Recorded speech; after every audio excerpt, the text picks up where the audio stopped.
So Rodrigo, obviously a lot going on with you since the last time we saw you in Rio for UFC 190. You've officially retired, moved on. What was the process of that happening? I know Dana White said at the press conference he wanted it to happen, but you weren't totally sure, and then you later made the decision and formally announced it. What did you have to debate, and why did you make that decision? When I lost this fight, I felt like in the camp, I have like hip surgery, and I was like, I couldn't, do things what I used to do. I did a hip surgery in the both sides. I think that's from 2011 for now. I lost, almost half the fight I did. I lost more fights than I won. You know what I mean? So it was, I could have, couldn't do the same performance I used to do, and I was thinking about it, Besides that, we have a lot of business in Brazil, like visiting gyms, like working in a social project in Rio de Janeiro, working like 1,000 kids, try to find that talent, to put for training, find a new talent. So it was a like common process when me and Dana talk, to work for UFC. A lot of things what I do, like work the social projects, fight fighters, things like that. I could help, to work with UFC. So for me, it was a big pleasure, to be invited by Dana and Lorenzo to work on the UFC side. And plus, we have a guy who's the president of Brazil, UFC Brazil, Giovanni Deca. He's doing a lot of good work with the fighters, as a calling, talking, of the fighters. I think, that atmosphere of UFC Brazil involved me. So that's why I accept, I feel very happy for that. Yeah, and I'll get to the job with the UFC in a second, but you mentioned, the more wins or more losses than wins. How hard is that for you? As you're such a legendary fighter, you've held all these titles. When you go in there and you just can't perform, the way you used to and the way you want to, is that something that's really hard to deal with?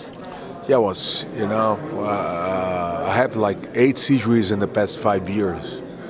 So I for sure I spend more time doing physical therapy than train. For sure. I actually have 7 months a year I was doing physical therapy. 5 months a year I was training. And plus the day finish my fight, next couple of days I just turned my ACL for the second time in the same year. Looks like not gonna stop, so I have to stop again and rehab my body.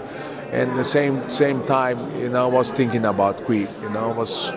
Was the time. I'm 39 years old, old dude.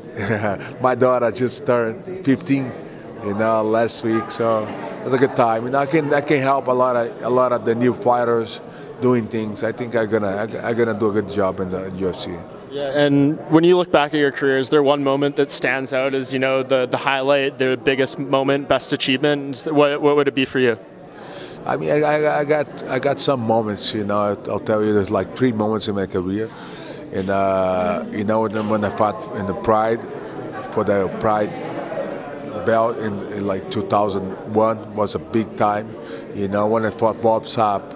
It was in Tokyo, Stadium of Tokyo, With National Stadium of Tokyo was like, a big crowd, insane that day, and fighting like a huge guy. He was undefeated. It was a, big memory to me, that fight, because he was beating me. I could, get back and, win the fight. And when I won, the interim belt of UFC in 2008, I think, UFC was my dream come true, because I became a fighter watching the UFC, watching the Royce Gracie, Then when I saw that thing, I said, man, I want to fight in the octagon so bad. So I think changed my life. So win the title after, did so many in Japan and come to US and win the title was amazing, Yeah, and on to the job that you have with the UFC now. I know you're working with a lot of fighters in Brazil, and in specific, someone on this card, Thomas Almeida. He's very young, 20 years old, 20-0. What do you say to someone like that? Like, do you give him advice and say, because I imagine so much attention, fame, and everything is coming his way. Is that something that you kind of talk about a guy like that with? Is just how to deal with it all?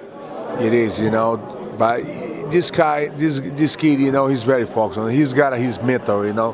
He got his coach. He's always with him, you know. I think some of those new guys, they lost, you know, the way in the way, you know, they're doing so good, but they lost, you know, they partying too much, you know. But when you got something like he got his coach, his mentor, you know, he don't need it. You know, I was talking to him. You see him, he's very focused on it. You know, I think that's why this kid is so successful. But you know, a lot of kids will coming. We're gonna lose a lot of them, you know, for the moment. But I think they become very professional right now. You know, the sport. You know, how the kids know if they don't sleep well, they don't train good in the next day. You know, I think they're kind of different right now. But I'm gonna help and work. You know, talk to them too.